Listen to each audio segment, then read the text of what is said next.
अब आइ अहाँके मिथिलाके अद्भुत एकटा कलाकारसँ हम परिचय करबै छी। ई कलाकार अपने आपमे एकटा सम्पूर्ण कलाकार छथि। जहिना ई अभिनय जनै छथि, तहिना ई फिल्म बनबै छथि, तहिना ई चित्रकारी करै छथि, तहिना विभिन्न प्रकारके ई तहिना संगीत लिखै छथि, संगीत बनबै छथि, ई गायक छथि। एकौटा कलाके क्षेत्र एहन नहीं है जाहिमे ई मास्टर नहीं छथि। आइ हिनकासँ हम भेँट करऽ एलहुँ हैं आ गप्पे सप्पे के क्रम में कि हमर कहलथि कि अहाँ 5 मिनट के अंदर में अहाँके हम स्केच बना देब। हिनकर नाम छनि केशव झा। पहले तो हिनकर अहाँ पेंटिंग देखू जे कते सुंदर पेंटिंग बना रहल छथि। बैसले हमर आ केशव झा के चेहरा पर कभी वीडियो ले जाइए कैमरा। केशव झा जी के चेहरा पे भी कैमरा ले जाइए।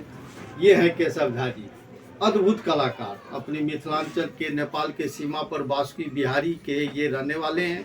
दिल्ली में भी अपना घर है। ये कई मैथिली में फिल्म भी बना चुके हैं। एहन अद्भुत कलाकार मिथिला में जे एकौटा क्षेत्र नहीं बचल है। नवरात्रा में तो एक से एक दुर्गा के मूर्ति बनबे छथि। हिनकर बनायल मूर्ति के लोग देखते रह जाइए। दर्शन करे काल में लगैत अछि जेना ई साक्षात देवी दुर्गा है। जिनका से हम विशेष बात में करब। अब एखन अहाँके फिलहाल ये हमर स्केच बनेले थे से अहाँके हम देखा रहल छी। आगू आबे वाला समय में हम केशव झा जी के कृति पर बहुत रास तिरहुत मिथिला में दैत रहब। धन्यवाद। हो गया, बंद करो।